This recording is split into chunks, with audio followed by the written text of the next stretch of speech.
Welcome dear children to English tutorials by Balbir Tiwari. आज हम लोग फ्रेज़ और क्लॉज के बारे में पढ़ेंगे। अक्सर ऐसा होता है कि बच्चे बहुत कंफ्यूज होते हैं कि क्या होता है फ्रेज़। कोई कहते हैं मुहावरा, कोई लोकोक्ति। So there are so many doubts and same is the case with clause also. Clause के बारे में भी बहुत डाउट्स रहती हैं सबके मन में कि क्या है ये क्लॉज एक्चुअली। तो आज बहुत ही सिंपल तरीके से हम लोग इसको क्लियर करेंगे, क्लॉज को और फ्रेज़ को, और मैं पूरी कोशिश करूँगी कि आप लोगों को क्लियर कर पाऊँ और इजी कर पाऊँ। So let us begin with phrase and clause. Phrase के हम एग्जाम्पल्स देखते हैं। जब हम एग्जाम्पल समझ लेंगे तो हमारे लिए इसकी परिभाषा समझना, इसका कॉन्सेप्ट समझना बहुत इजी होगा। The first example is the sun sets in the west. बस यहीं तक रहते हैं, आगे चलते हैं।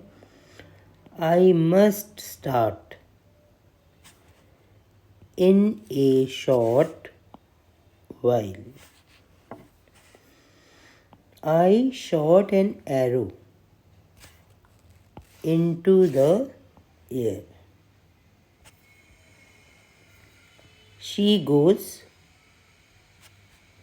to school. हमने पहले पढ़ा था सब्जेक्ट और प्रेडिकेट सेंटेंस के भाग होते हैं, और वर्ब के बाद ऑब्जेक्ट होता है, और कुछ वर्ब्स के बाद ऑब्जेक्ट नहीं होता, जैसे कि शी लव्स, वो हंसती है। तो यहाँ पे किसी भी कर्म या ऑब्जेक्ट की आवश्यकता नहीं है। तो इस पहले सेंटेंस में हम देख रहे हैं द सन सेट्स।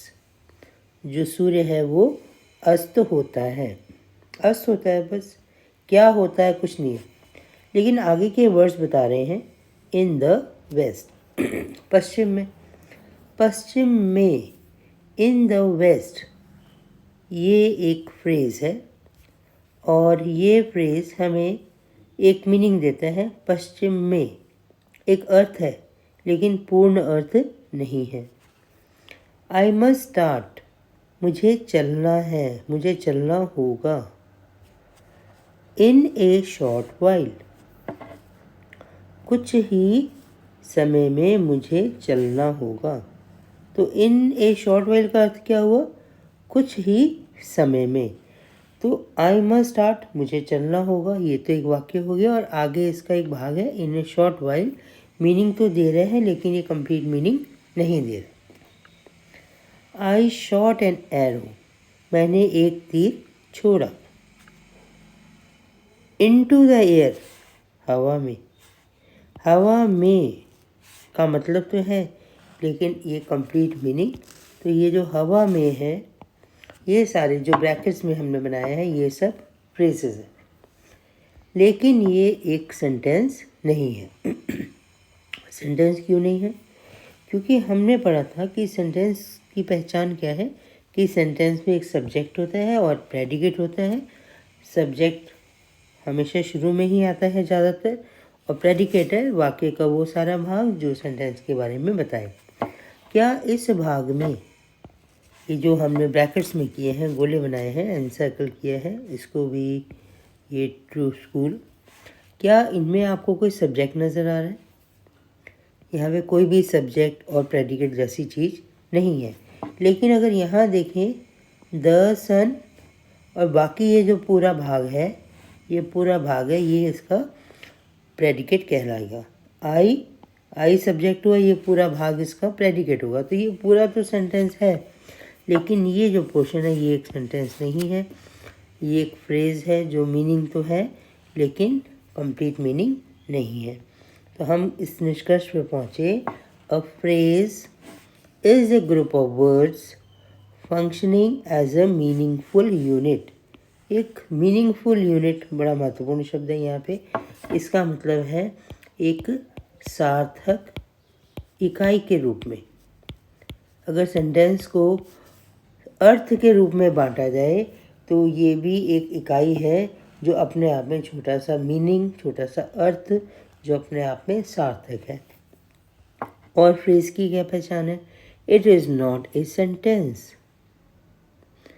ये बड़ा महत्वपूर्ण है। फ्रेज एक सेंटेंस नहीं हो सकता। क्यों? It does not have a subject and A predicate. अगला जो है, a phrase makes a sense. Sense तो बनाता है but not a complete sense. Complete sense कब बनेगा? जब सब्जेक्ट भी होगा और प्रेडिकेट भी होगा।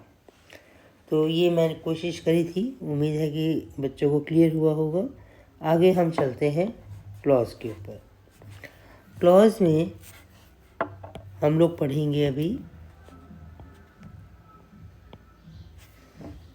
Okay examples. God helps those.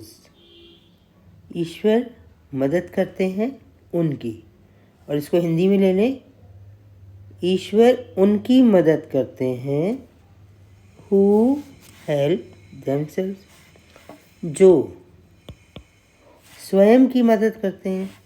तो जो स्वयं की मदद करते हैं, एक भाग तो ये हो गया और एक ये हो गया। ये अपने आप में पूरा है। गॉड हेल्प्स दोज, गॉड उनकी मदद करते हैं, उन लोगों की मदद करते हैं। हु हेल्प देमसेल्व्स, जो अपनी मदद खुद करते हैं। तो यहाँ पे सब्जेक्ट है जो मदद करते हैं स्वयं की, लेकिन ये अपना मीनिंग पूरा करने के लिए वाक्य के इस भाग पे निर्भर करेंगे। तो ये वाक्य जो एक बड़े वाक्य का भाग है, लेकिन अपने आप में ये एक सेंटेंस भी है। ये एक सेंटेंस क्यों है? क्योंकि इसका सब्जेक्ट भी है और इसके बाद ये पूरा पूरा प्रेडिकेट भी है। तो इसको हम कहेंगे, ये हो जाएगा हमारा क्लॉज। अगर क्लॉज सब लोग चाहेंगे कि डिटेल में पढ़ा दूँ मैं, तो मैं डिटेल में पढ़ा दूँगी। क्लॉजेस दो तरह के होते हैं, प्रिंसिपल क्लॉज और सबऑर्डिनेट क्लॉज। यहाँ पे गॉड हेल्प्स दोज ये प्रिंसिपल क्लॉज है, एंड हु हेल्प देमसेल्व्स ये सबऑर्डिनेट क्लॉज है। दिस इज़ द गर्ल, यह द गर्ल मतलब वह एक निश्चित लड़की जिसको हम जानते हैं। Who sang a song yesterday, जिसने गाया था, सैंग ए सॉन्ग एक गीत, यस्टरडे कल, बीते हुए कल में। तो दिस इज़ द गर्ल, यह वही लड़की है। Who sang a song yesterday, तो ये एक प्रिंसिपल क्लॉज हुआ। लेकिन हम जब सिर्फ क्लॉज की बात करें तो हम सबऑर्डिनेट क्लॉज को लेकर चलते हैं। Who sang a song yesterday ये हमारा क्लॉज हो गया, लेकिन ये एक सेंटेंस भी है। सेंटेंस क्यों है ये? क्योंकि इसमें एक सब्जेक्ट है और बाकी सब प्रेडिकेट है। Who sang a song. यहाँ पे this is the girl principal clause है और who sang a song yesterday ये आपका सबऑर्डिनेट क्लॉज है। आई नो मैं जानता हूँ। व्हाट शी डिज़ायर्स कि वो क्या इच्छा रखती है। यहाँ पे सब्जेक्ट है शी एंड डिज़ायर्स, और मैं जानता हूँ व्हाट कि क्या, कि वो क्या इच्छा रखती है। ये दोनों सेंटेंसेस इस वर्ड से कनेक्टेड हैं, और इस सेंटेंस में जो शी है ये सब्जेक्ट है और ये इसका प्रेडिकेट है। डिज़ायर्स मतलब इच्छा रखती है। तो ये शी डिज़ायर्स अपने आप में एक पूरा सेंटेंस हो गया, क्योंकि इसका सब्जेक्ट और प्रेडिकेट है। लेकिन व्हाट शी डिज़ायर्स अगर हम ऐसे लें कि उसकी क्या इच्छा है, तो ये अपने आप में पूर्ण नहीं है। वाक्य तो है लेकिन ये पूर्ण नहीं है। क्लॉज को हिंदी में कहा जाता है वाक्यांश। वाक्यांश मतलब वाक्य का अंश। ये पूरा वाक्य अपने आप में नहीं, किसी बड़े वाक्य का अंश है। तो चलिए हम क्लॉज के बारे में कंक्लूजन निकालते हैं कि क्लॉज है क्या। So clause is a sentence. Clause is number 1 star पे दिया हमने, a sentence which is a part of a bigger sentence. हमने एग्जाम्पल्स देखे और एग्जाम्पल्स में देखा कि ये जितने भी क्लॉजेज हैं ये बड़े वाक्यों के भाग हैं। It has a subject and a predicate, हमने ये भी देखा था कि इसका सब्जेक्ट और प्रेडिकेट है। तो ये सेंटेंस तो है और ये बड़े सेंटेंस का भाग भी है, लेकिन ये अपने मीनिंग के लिए जो दूसरा भाग है उस पर निर्भर करता है, वो है प्रिंसिपल क्लॉज। तो यहाँ पे आखिरी चलते चलते जो मैं एक हिंट देती हूँ, क्लॉज के दो तरह के क्लॉज होते हैं, एक होता है प्रिंसिपल क्लॉज और एक होता है subordinate clause. Principal clause independent होता है, आत्मनिर्भर होता है, और सबॉर्डिनेट क्लॉज प्रिंसिपल क्लॉज के ऊपर अपना मीनिंग कन्वे करने के लिए निर्भर करता है। Thank you very much for watching the video. और आप लोगों के जो भी रिक्वेस्ट मेरे पास आते हैं बड़े सिंसियर से, I am trying my best कि उनको फॉलो करूँ। अभी एक रिक्वेस्ट आया था कि प्रपोजिशंस पढ़ाइए। प्रपोजिशन से पहले ये फ्रेज़ पढ़ाना बहुत ज़रूरी था, इसीलिए मैंने फ्रेज़ और क्लॉज को लिया है। आने वाले वीडियोस में मैं प्रपोजिशंस को लूँगी।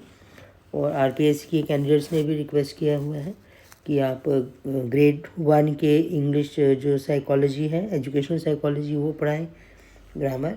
आई am going to try my best to give 100% of grammar for RPSC lecture grade, so that whenever you appear for it, you get 100% success after clarifying your concept. Thank you very much.